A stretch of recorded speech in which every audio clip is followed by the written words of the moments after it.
Welcome to quality education classes. आज हम लोग पढ़ेंगे रिजल्टेंट ऑफ टू वेक्टर्स। तो इन द टर्म्स ऑफ, मान लीजिए आपको कभी दो फोर्स दे देंगे और उनका रिजल्टेंट निकालना हो, या दो वेलोसिटी दे देंगे उनका रिजल्टेंट निकालना हो, या दो एक्सेलरेशन दे देंगे उनका रिजल्टेंट निकालना हो, दो मोमेंटम दे देंगे उनका रिजल्टेंट निकालना हो। तो ऐसे बहुत जगह आपको वेक्टर का कॉन्सेप्ट आपको बहुत हेल्प करेगा। तो रिजल्टेंट ऑफ टू वेक्टर्स अगर आप लोग जानते रहिएगा तो आप लोग इजीली वे से नेट रिजल्टेंट को निकाल सकते हैं, नेट रिजल्टेंट को निकाल सकते हैं। तो हम लोग का वेक्टर का कॉन्सेप्ट मैकेनिक्स के बहुत जगह कौन आने वाला है, और वेक्टर का कॉन्सेप्ट हमारे क्लास 12th में भी आते हैं बहुत जगह। तो वेक्टर पूरा फिजिक्स में ऑलमोस्ट धीरे धीरे धीरे धीरे बहुत जगह अप्लाई होते रहता है। तो वेक्टर का कॉन्सेप्ट आप लोगों को क्लियर होना चाहिए। तो रिजल्टेंट ऑफ टू वेक्टर्स आप लोग देखिए कैसे हम लोग निकालते हैं, ठीक है। जैसे मान लीजिए कि कोई ए वेक्टर है, इसको ए वेक्टर बोल दें। दूसरा वेक्टर हमारा ये है बी वेक्टर। इस सर्टेन एंगल मान लीजिए थीटा है। तो दो वेक्टर है। अब इन द टर्म्स ऑफ, अगर मान लीजिए क्वेश्चन में ऐसे ही देगा कि सपोज दैट एक F1 फोर्स है इधर। F1 फोर्स हमारा क्या वेक्टर क्वांटिटी है, दूसरा F2 दे देगा और सर्टेन एंगल 30 डिग्री कुछ ऐसा दे दिया। तो आपसे पूछेगा कि ये दोनों का फोर्स के कारण, इस दोनों फोर्स के कारण नेट फोर्स कितना इफेक्ट आएगा। तो एफ रिजल्टेंट जब आपसे पूछ देगा, तो अगर वेक्टर का कॉन्सेप्ट अगर आपको आता है तो आप इजीली कैलकुलेट कर लीजिएगा। वेक्टर का कॉन्सेप्ट अगर आपको आता है तो आप इजीली कैलकुलेट कर लीजिएगा। तो वो कॉन्सेप्ट हम लोग यहाँ सीखेंगे, ठीक है। तो रिजल्टेंट निकालने के लिए हम लोग बेसिक क्या है, पैरेललोग्राम लॉ ऑफ एडिशन का कॉन्सेप्ट लेके आए। तो सबसे पहले हम लोग पैरेललोग्राम बनाएंगे।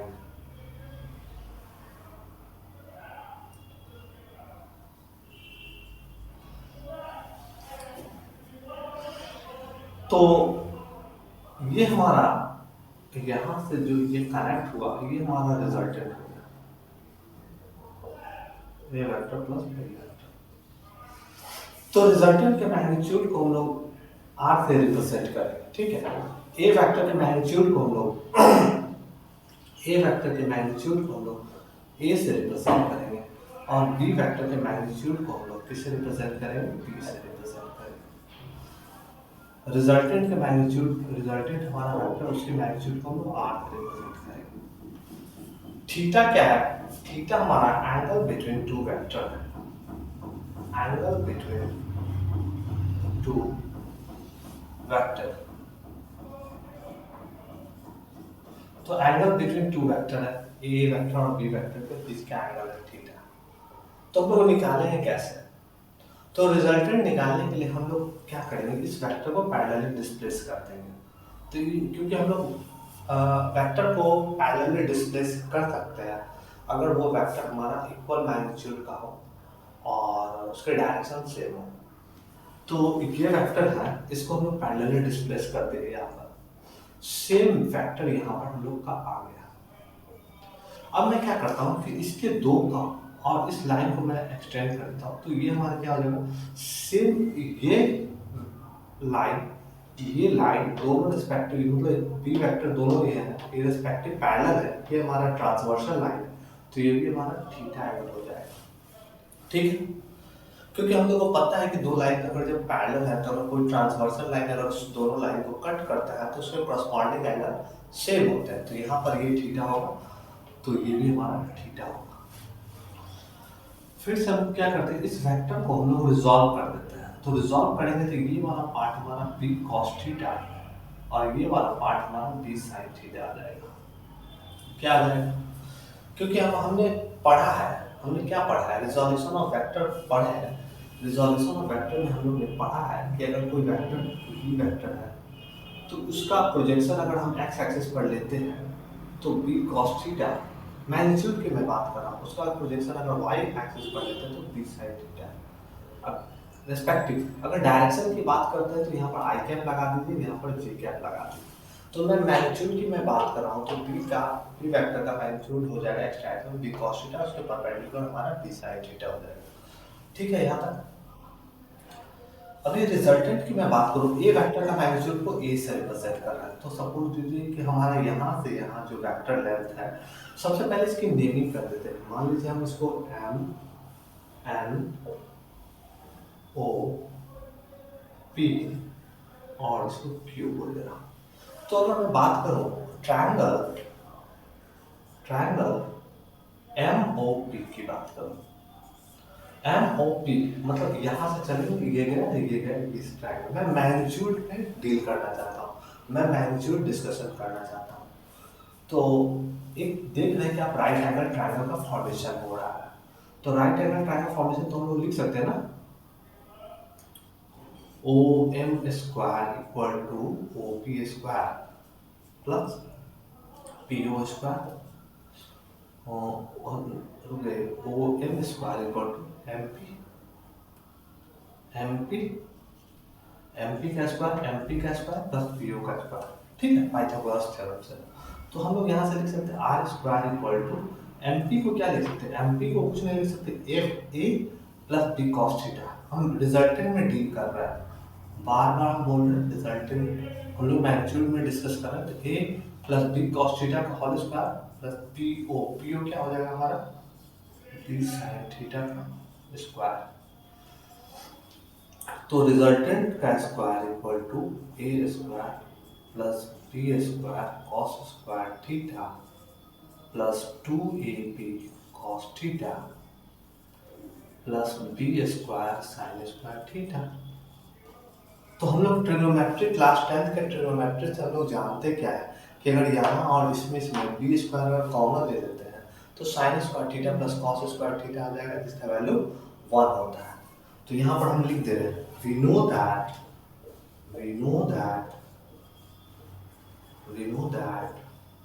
sin square theta plus cos square theta equal to 1। कहाँ से हम लोग क्लास 10 में ये ऑलरेडी ट्रिग्नोमेट्रिक इक्वेशन में पढ़ा है। तो यहाँ पर हम क्या लिख सकते हैं, रिजल्टेंट का square equal to a square plus B square common ले लेते हैं, तो cos square theta plus sine square theta plus 2ab cos theta. यहाँ तक कोई दिक्कत नहीं।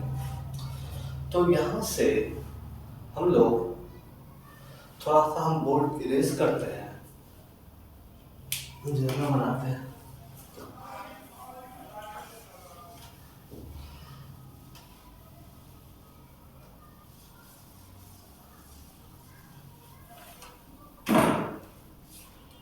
तो यहाँ पर रिजल्टेंट का square equal to a square plus B square plus 2ab cos theta लिख सकते हैं।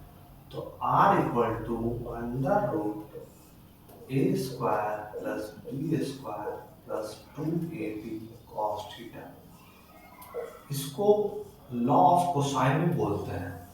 कभी आप कंफ्यूज मत होइएगा कि लॉ ऑफ कोसाइन की बात करेगा तो हम लोग बोल सकते हैं कि resultant equal to a square plus B square plus 2ab cos theta, where theta is what, angle between the vector a b, क्या है हमारा magnitude of the vector A and b respectively. R क्या है, resultant of the two vector, a vector और b vector का resultant निकालने के लिए हम लोग क्या करते हैं, पैरेललोग्राम बनाते हैं। पैरेललोग्राम बनाने के बाद उसके कॉमन टेल से एक वेक्टर को ड्रॉ करते हैं, कहाँ, जब पैरेललोग्राम के इन पॉइंट तक, और ये हमारा रिजल्टेंट हो जाता है, ठीक है।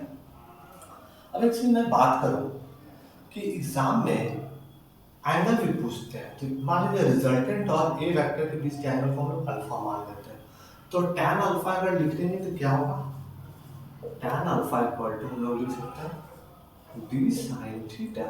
कौन सा ट्रायंगल मैं बात कर रहा हूँ, ट्रायंगल, यहाँ लिख लीजिए ट्रायंगल MOP, ठीक है। तो b sin theta upon perpendicular by base, तो divide by a plus b cos theta. तो ये हमारा एंगल क्या है, alpha is the angle between the resultant and A vector, ठीक है। अभी मैं बात करूँ, इसको मैं इरेज कर देता हूँ, कुछ और कॉन्सेप्ट डिस्कस करता हूँ, ठीक है। तो इसमें दो फॉर्मूला काफी ज्यादा इंपॉर्टेंट हो गया, एक रिजल्टेंट जो कि अंडर रूट ए square plus B square plus 2ab cos theta होता है, और दूसरा हमारा tan alpha equal to B sine theta upon A plus B cos theta होता है। ठीक, यहाँ तक कोई दिक्कत नहीं। तो एक इंपॉर्टेंट पॉइंट हम डिस्कस करते हैं, इसके लिए मैं रेस कर रहा है।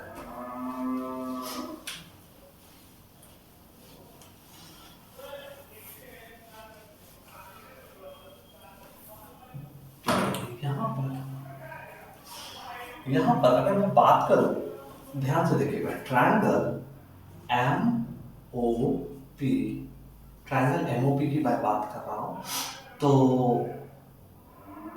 Triangle M M O P alpha है ना यहाँ पर, तो हम लोग क्या करते हैं, यहाँ पर हम साइन कंपोनेंट ले लेते हैं। क्या ले लेते हैं?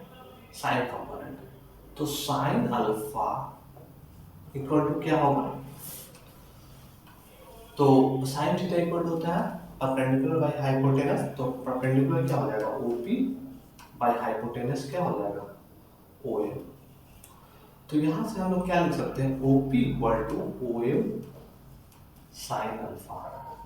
ठीक है। सिमिलरली इस ट्रायंगल में मैं देखता हूं, ट्रायंगल क्यू ओ पी में देखिए आप क्या लिख सकता हूं, साइन थीटा इक्वल टू क्या लिख सकता हूँ, sine theta equal to perpendicular OP by hypotenuse O Q. तो यहां से मैं फिर से ओपी अगर निकालता हूं तो क्या लिखूंगा, O Q into sine theta.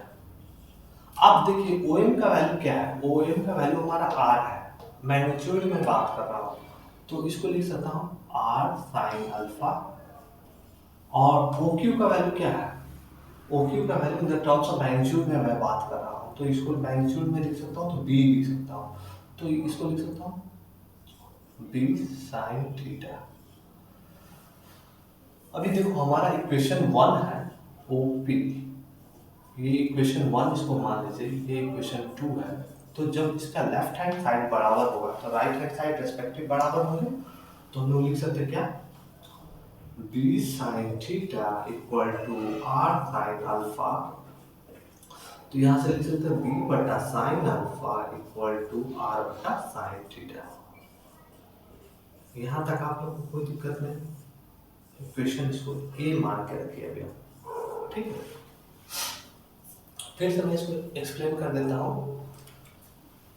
हमने क्या किया, ट्रायंगल एम ओ पी ये बराबर है ट्रायंगल है, यहाँ से मैंने साइन अल्फा इक्वल टू क्या हुआ, परपेंडिकुलर बाय हाइपोटेनस, तो परपेंडिकुलर मेरा ओपी बाय ओएम, तो ओपी का वैल्यू हमारा है क्या, ओएम साइन अल्फा, ओएम का वैल्यू क्या है, यहाँ से यहाँ तक का रिजल्टेंट है आर है उसका magnitude, r sine alpha respectively. फिर ट्रायंगल क्यू ओ पी ये छोटे वाले राइट एंगल ट्रायंगल में दिया गया, और यहाँ से फिर से मैं ओपी का वैल्यू निकाला गया, दोनों के लेफ्ट हैंड साइड बराबर है तो रेस्पेक्टिव राइट हैंड साइड बराबर होंगे, और इस तरह से मैंने एक इक्वेशन जनरेट किया। ठीक है,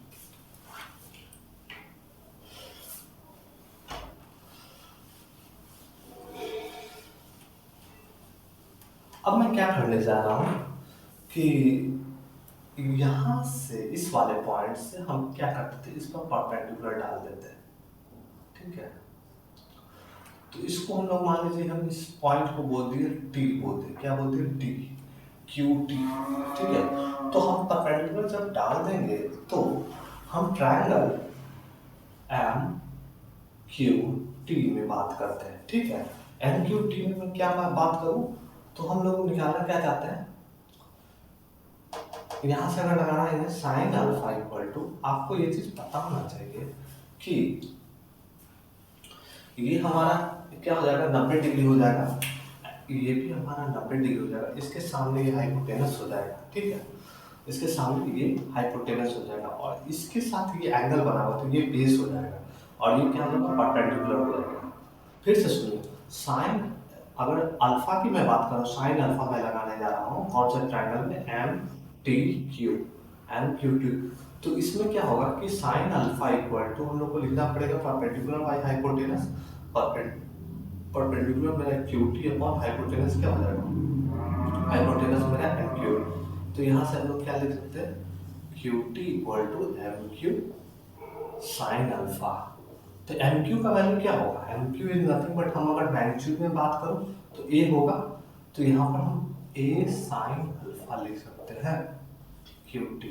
ठीक है, इसको इक्वेशन को हम लोग थर्ड मान लेते हैं। ठीक है, सिमिलरली अगर मैं बात करूं triangle O Q T, O Q T, O Q T, इस वाले ट्रायंगल का अगर मैं बात करूं तो इस यहाँ वाला एंगल को हम लोग बीटा बोल देते हैं। क्या बोल देते हैं, बीटा। तो बीटा हम अगर जब बोल देंगे तो क्या होगा, क्या होगा, sine beta equal to, sine beta equal to Q T upon what, O Q. तो यहां से हम लोग क्यू टी इक्वल टू क्या लिख सकते हैं, ओ क्यू साइन बीटा। और ओ क्यू का वैल्यू हमारा कितना है, ओ क्यू हमारा मैग्नीट्यूड है बी वेक्टर का, तो बी साइन बीटा लिख सकते हैं। ये हमारा क्यू टी का वैल्यू आ गया। ये इक्वेशन 4। ठीक है, अब देखिए कि इक्वेशन थर्ड एंड फोर्थ में देखिए Q T and Q T left hand side same है, तो इसका राइट हैंड साइड सेम होगा। तो मैं इसको इरेज करता हूँ। ठीक है, चल मैं यहाँ लिख दे रहा हूँ, यहाँ पर चूंकि यहाँ पर हम लोग लिख देते हैं इक्वेशन 3 एंड इक्वेशन 4 से हम लोग बात कर रहे हैं। ठीक है, तो हम लोग लिख सकते हैं A sine alpha equal to B sine beta. इसको फिर से मैं अगर रीअरेंज कर लूंगा तो क्या लिख सकता हूँ, ए बटा साइन बीटा बी बटा साइन अल्फा। ये इक्वेशन को हम लोग बोल दे रहे हैं, क्या बोल दे रहे हैं, इक्वेशन बी बोल दे रहे हैं। क्या बोल दे रहे हैं, इक्वेशन। आप देख सकते हैं ए और बी इक्वेशन में एक रिलेशन आ गया, बी बटा sine alpha equal to a बटा साइन बीटा, यहाँ पर बी बटा sine alpha equal to are बटा साइन। तो क्या ए और बी को मर्ज कर सकते हैं, बिल्कुल मर्ज कर सकते हैं। तो I am merging equation a and B.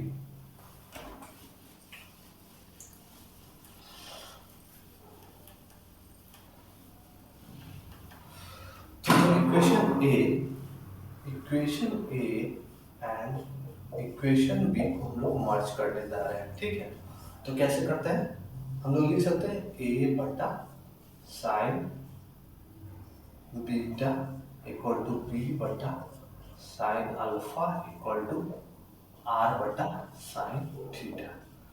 ये क्या हो गया, किसी भी वेक्टर का अगर मान लीजिए रेस्पेक्टिव मैग्नीट्यूड पता है और किसी मान लीजिए बी वेक्टर और रिजल्टेंट वेक्टर के बीच का एंगल पता हो, या रिजल्टेंट वेक्टर और ए वेक्टर के बीच का एंगल पता हो, या ए वेक्टर और बी वेक्टर के बीच का एंगल पता हो, तो यहाँ पर हम alpha beta theta, alpha is the angle between the resultant and A vector, beta is the angle between the resultant and B vector, और theta is the angle between the vector A and vector B. तो हमको अगर किसी का भी angle पता हो तो रेस्पेक्टिव हम क्या कर सकते हैं, हम लोग निकाल सकते हैं इंटर रिलेट करके। तो इसको बोलते हैं लॉ ऑफ साइंस, साइन, ये साइन का लॉ है। तो इतना हमारा रिजल्टेंट ऑफ वेक्टर के बारे में था, हम लोग आगे नेक्स्ट क्लास में करेंगे। ठीक है, थैंक यू, धन्यवाद।